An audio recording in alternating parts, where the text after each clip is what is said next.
So about 10 years ago, I was running Catholic Charities for the Archdiocese of Boston, and it was my first fall, and Catholic Charities does this big turkey handout. And I had learned very quickly that a lot of what my job was to be a figurehead, to be visible. And I was working with teens from the teen center, and we were packing up bags and getting all ready for the turkey handout, and there were photographs, and I was thinking, you know, isn't this great service that we do? I'm so proud of the service that I'm doing. And one of our workers from the food pantry upstairs came down and said, I think there's somebody you should meet. And she brought me upstairs to the foyer of our building, which is why I asked to tape this video in a foyer of a building that's not really any more attractive than the one I was in that day. It was cold.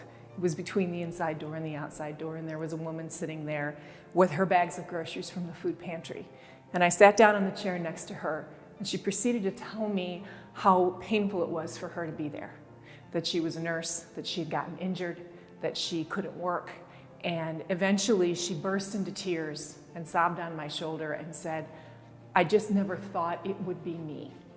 And I sat there for a moment and I held her, and I realized that in that moment, there's where you serve. And not only there's where you serve, not where the photo opportunities are or the public displays of our support of each other, but in the private moments of pain when someone else needs you. But I also realized in that moment that actually she was doing a great service to me by reminding me of what God was calling me to and putting Jesus present in my life. And I've been grateful to her ever since.